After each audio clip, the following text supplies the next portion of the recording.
आइए बच्चों, आज हम एक ऐसा वीडियो लेके आपके पास आए हैं जो क्लास 9 सीबीएसई बोर्ड के बच्चों के लिए, क्लास 9 आईसीएसई बोर्ड के बच्चों के लिए और क्लास 11 के लिए उपयोगी है। मोशन इन वन डायमेंशन, सरल रेखा में गति, ये इन तीनों क्लास के बच्चों के लिए बहुत ही इंपॉर्टेंट चैप्टर है। तो आइए हम इस चैप्टर से रिलेटेड कुछ टर्म्स को आज समझें और फिर आगे जैसे जैसे जरूरत पड़ेगी आपको हम समझाते चलेंगे। तो पहला टर्म जो आपको जानना चाहिए वो है फिजिकल क्वांटिटी, भौतिक राशियां। यूपी बोर्ड के बच्चों को हिंदी मीडियम में पढ़ना है तो बीच बीच में शब्दों के हिंदी मीनिंग भी आपको हम समझाते चलेंगे और आप आवश्यकता अनुसार नोट कर लेंगे। फिजिकल क्वांटिटीज, जिसको हम हिंदी में भौतिक राशियां कहते हैं, ये वे क्वांटिटीज हैं जिनको हम मेजर कर सके। जिन बच्चों के पास बुक नहीं है उनके शॉर्ट नोट के लिए बोर्ड पर हमने लिख भी दिया है। फिजिकल क्वांटिटीज, भौतिक राशियां। The quantities which can be measured are called physical quantities. जिसको हम माप सकें, तोल सकें, उसको हम फिजिकल क्वांटिटीज कहते हैं। For example, length, speed, time, volume, distance, displacement, ये सब मेजरेबल हैं। हम बता सकते हैं 5 metre cloth, 5 KG potato, 2 litre milk, तो हम ऐसा कह सकते हैं। लेकिन अब ये नहीं कह सकते 5 केजी हैप्पीनेस। तो ये फिजिकल क्वांटिटी, हैप्पीनेस जो है वो फिजिकल क्वांटिटी नहीं है। थोड़ा सा डिफरेंस आप समझे होंगे। सुख है, खुशी है, आनंद है, ये सब जो भावनात्मक बातें हैं, ये फिजिकल क्वांटिटी नहीं है। तो जिसको हम नाप तोल के बता सके, जिसका मेजरमेंट कर सके। टेम्परेचर, डॉक्टर आपको बता सकता है कि आपके शरीर का टेम्परेचर कितना है, तो ये टेम्परेचर क्या हुआ? Physical quantity. अब ये फिजिकल क्वांटिटी भी मोटे मोटे तौर पर 2 तरह के हैं, स्केलर क्वांटिटीज और वेक्टर क्वांटिटीज। स्केलर क्वांटिटीज को हिंदी में अदिश राशियां कहते हैं, वेक्टर को सदिश राशि। इनके डिफिनेशन देखें और फिर इसको बाद में भी याद रहे, आप भूल न जाए, इसके लिए कुछ सिंबल भी आपको हम समझाएंगे, कुछ हिंट देंगे। स्केलर क्वांटिटीज, शॉर्ट में scalars. Physical quantities which are expressed only by their magnitude। मतलब अदिश राशियां वे भौतिक राशियां हैं जिनमें केवल मैग्नीट्यूड, उसका परिमाण चाहिए कितना, और यही कहा जाए तो मीनिंग पूरा हो जाए। जैसे अब अभी आपको हम समझाया, दुकानदार के पास जाते हैं, कहते हैं 5 केजी शुगर, तो मीनिंग पूरा है, 5 किलो शुगर आपको चाहिए। तो जिसमें केवल मैग्नीट्यूड कह के और बताया जा सके। अब ये ना पूछा जाए पश्चिम से देना है, पूरब से देना है, किधर से निकालना है, इससे कोई मतलब नहीं। तो जहां डायरेक्शन की आवश्यकता ही ना हो, उसके बिना ही पूरा पूरा मीनिंग निकलता हो, वो स्केलर क्वांटिटी है। एग्जाम्पल में mass, length, time, distance, volume, speed, etcetera. Vector quantities, short में वेक्टर्स कह सकते हैं। This physical quantities require the magnitude as well as the direction to express complete meaning. अब कुछ ऐसी बातें हैं जिसको आप दिशा मत बताएं तो मीनिंग पूरा नहीं होता है। जैसे बेंच पर कोई बच्चा क्लास में बैठा है और टीचर उसे कहता है, बेटे 2 फीट आप साइड हो जाए, 2 फीट वहां से उठ के किधर चली जाए। तो इसमें डायरेक्शन बताना पड़ेगा ना कि बेंच में किधर जाना है, इधर जाना है, किधर जाना है, लेफ्ट जाना है, राइट जाना है। तो जिसमें डायरेक्शन रिक्वायर्ड हो, उसकी मीनिंग को पूरा करने के लिए, जिसमें दिशा की आवश्यकता है, बिना दिशा कहे हम न समझ पाए।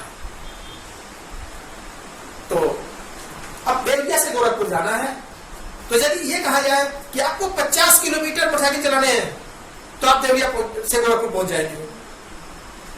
अब 50 किलोमीटर किधर जाएंगे, पश्चिम जाना है, पूरब जाना है, ये बताना जरूरी है, तभी हम गोरखपुर पहुंच पाएंगे। तो यहाँ ये जो डायरेक्शन इसके साथ जुड़ा हुआ है 50 किलोमीटर वेस्ट, तो ये वेक्टर क्वांटिटी जिसमें डायरेक्शन की जरूरत पड़े। और अब इसका एग्जांपल डिस्प्लेसमेंट, अब आगे के वीडियोज में आप देखेंगे कि डिस्प्लेसमेंट, वेलोसिटी, एक्सीलरेशन और डिस्टेंस, स्पीड, इन सब में क्या डिफरेंस है। डिफरेंस केवल डायरेक्शन का है, स्पीड है और उसमें डायरेक्शन इंक्लूड हो गया तो वेलोसिटी है। तो जिस में डायरेक्शन हो वो वेक्टर क्वांटिटी है। तो आपने अभी फिजिकल क्वांटिटी समझा और फिजिकल क्वांटिटी के 2 टाइप समझे, स्केलर क्वांटिटी और वेक्टर क्वांटिटीज। इसके बाद अब अगले टर्म्स को आइए समझा जाए। मोशन को समझने के लिए लगभग उसके अपोजिट वर्ड रेस्ट को पहले समझा जाए। रेस्ट मीनिंग हुआ विराम हिंदी में।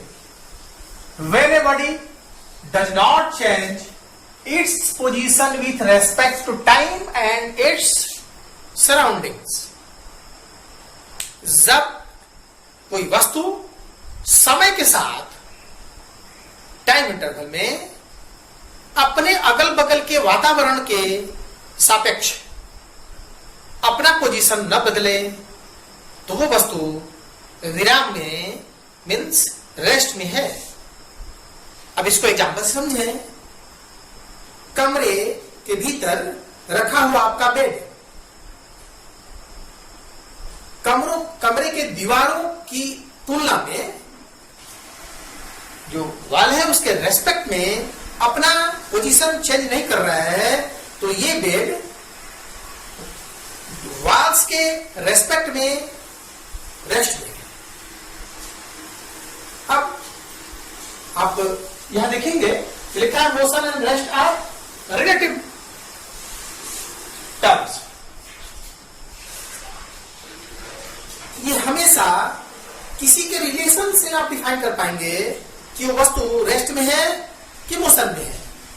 जैसे अब इसी एग्जांपल को, बेड वाले एग्जांपल को हम मून से, सन से कंपेयर करें, तो चूंकि उनकी तुलना में सन, सूरज और चंद्रमा की तुलना में पृथ्वी तो मूविंग है, मूविंग ऑब्जेक्ट है, पृथ्वी तो घूम रही है। तो पृथ्वी घूम रही है तो उसमें के जितने वस्तुएं हैं अर्थ के वो सारे घूम रहे हैं, तो सभी मोशन में है। तो अभी आपने देखा कि जो बेड अपने कमरे के वॉल के तुलना में रेस्ट में था, वही बेड यदि हम कंपेयर करते हैं सन के साथ, मून के साथ, तो वह मोशन में हो जाता है। इसका मतलब क्या हुआ कि कोई भी वस्तु सापेक्ष है, तो वो रेस्ट में है कि मोशन में, ये उस वस्तु पर तो निर्भर करता ही करता है, उसके सराउंडिंग्स पर निर्भर करता है कि हम उसकी तुलना कैसे कर रहे हैं।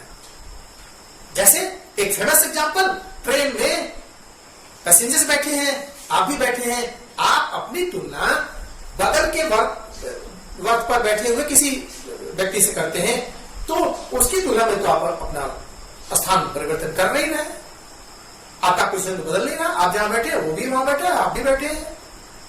पूरा कंपार्टमेंट की तुलना करें तो जहां है वो खतरे की जंजीर जहां है वहां से तुलना करो तो आप स्थिर हैं। लेकिन आप यदि रनिंग ट्रेन है और अपनी तुलना प्लेटफॉर्म से करते हैं, बाहर के जो ट्रीज है उनसे करते हैं, तब तो आप मोशन में हैं, क्योंकि कंटिन्यूसली आपका पोजीशन बदल रहा है। तो हम किससे कंपेयर कर रहे हैं? इस पर निर्भर करता है कि कोई वस्तु रेस्ट में है कि मोशन में है। अब जैसे आपने रेस्ट के बारे में देखा, ठीक इसका opposite, when the position of the body continuously changes with respect to time and its surrounding, the body is said to be in motion. यदि हम अपने अगल बगल अब मोशन और रेस्ट में थोड़ा सा सराउंडिंग का प्रभाव देखें। आप किसी व्यक्ति का फिगर अभी देख रहे हैं और उसको कंटिन्यूअसली ध्यान से देखें और आप देख रहे हैं कि जहां वो व्यक्ति है उसके अगल बगल की वस्तुएं भी वही हैं। तो जब सराउंडिंग स्मॉल हो जाए, स्मॉल कहने का मतलब है कि कांस्टेंट है, मान लीजिए स्थिर है, आपका चेयर, आपका टेबल और आप जहां बैठे हैं, चेयर भी जितनी दूरी पे है उतनी दूरी पे है, सब कुछ आपके अगल बगल वाला। तो जब सराउंडिंग इस तरह का हो जाए उसको हम स्मॉल कहते हैं, ऐसे सराउंडिंग को, तो ऑब्जेक्ट रेस्ट में है और सराउंडिंग ब्रॉड होने लगे, फैलने लगे। आप अभी देख रहे हैं कि अभी बगल में पेड़ था, अभी बगल में कार आ गया, अभी किसी की बिल्डिंग आ गई, मुझे आप देख रहे हैं और देख रहे हैं कि हमारे बगल में अभी आप देख रहे थे कि पीपल का पेड़ है, फिर देखा आपने ट्रक आ गया, फिर हम बदल रहे हैं, मेरा सराउंडिंग बदल रहा है, तो हम मोशन में हैं। नेक्स्ट, डिस्टेंस मीनिंग दूरी। डिस्टेंस दूरी। अब दूरी का मतलब यह है कि हम किसी स्टार्टिंग पॉइंट से फाइनल पॉइंट तक पहुंचने में कितना पाथ कवर करते हैं, cover distance, total cover distance. Definition देखें, it is the actual length of the path travelled by a moving body irrespective of the direction in which the body moves. इसमें direction को बिना ध्यान दिए आप यहां हैं ओरिजिन पर और आपको ए पर पहुंचना है, तो आप यहां पान खाने गए, फिर वहां से आप सब्जी लेने गए और फिर ए पर पहुंचे। तो ये सभी डिस्टेंस, मान लो 3 किलोमीटर है, 2 किलोमीटर है, 5 किलोमीटर है, ये सब आपने ऐड किया, 2, 3, 5, 10। तो आप ए से बी तक पहुंचने में 10 मीटर या किलोमीटर जितना भी है, जो यूनिट है उसके साथ, उतना आपने तय किया, तो ये डिस्टेंस हुआ। डिस्टेंस में डायरेक्शन की आवश्यकता नहीं है, इसलिए क्या है, स्केलर क्वांटिटी है। अब displacement, shortest straight path, shortest distance. तो डिस्प्लेसमेंट देखें, दोनों के एसआई यूनिट सेम है, दोनों मीटर में है, इसमें डायरेक्शन की आवश्यकता नहीं होती है और इसमें डायरेक्शन लगा होता है। डिस्प्लेसमेंट मीन्स विस्थापन, the shortest distance of A moving body from the point of reference. ये कीमती वर्ड है, वैल्यूएबल है, इसको आपको दिमाग में रखना है। Point of reference to its final position in a specified direction is called displacement। अब पॉइंट ऑफ रेफरेंस का मतलब क्या है, और इस पॉइंट ऑफ रेफरेंस के कारण डिस्प्लेसमेंट जो है वो नेगेटिव डिस्प्लेसमेंट हो जाते हैं, पॉजिटिव डिस्प्लेसमेंट हो सकते हैं और जीरो डिस्प्लेसमेंट हो सकता है। आइए थोड़ा सा इस पॉइंट ऑफ रेफरेंस को समझ लें। मान लीजिए कि रेफरेंस पॉइंट ओ है, ओरिजिन है, इनिशियल पॉइंट ए है और फाइनल पॉइंट बी है। ओरिजिन से मतलब पॉइंट ऑफ रेफरेंस से यहां से हम काउंट कर रहे हैं, तो इनिशियल पॉइंट तक जो पहला डिस्टेंस हमने देखा ये x1 है और फिर उसके बाद फाइनल पोजीशन देखा तो जो डिस्प्लेसमेंट है वो x2 है। स्ट्रेट पाथ पे है तो x1 डिस्प्लेसमेंट बोले इसे। अब यदि x2 माइनस x1 पॉजिटिव हो तो ये पॉजिटिव डिस्प्लेसमेंट है, जो इस केस में होगा ही। देखिए x2 का लेंथ ज्यादा है, x1 छोटा है, तो बड़े में से जब हम छोटे को माइनस करेंगे तो आंसर जो आएगा वो पॉजिटिव आएगा।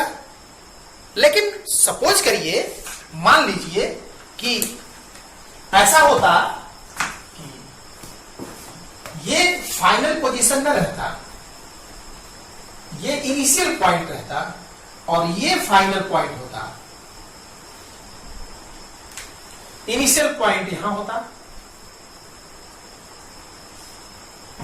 और फाइनल पॉइंट यहां होता।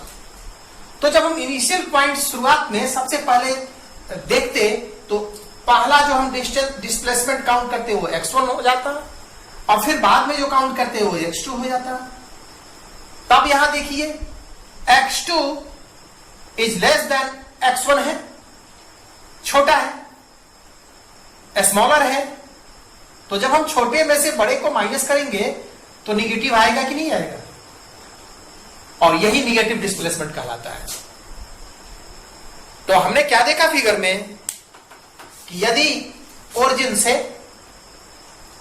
राइट में फाइनल पोजीशन हो, फाइनल से पहले लेफ्ट में इनिशियल पोजीशन था, तो पॉजिटिव डिस्प्लेसमेंट हो रहा था ग्राफ में। और ग्राफ में यदि इनिशियल पोजीशन राइट में हो और लेफ्ट में फाइनल पॉइंट हो तो डिस्प्लेसमेंट निगेटिव होता है। अब जीरो कब होगा? जब इनिशियल पोजीशन यही होता और हम कहीं घूम के जाते फिर लौट के यहीं आ जाते, तो हम इनिशियल भी यही इनिशियल क्या होता। तो इनिशियल पॉइंट वही होता है जहां फाइनल पॉइंट होता, घूम फिर के आके फिर हम वही आ जाते।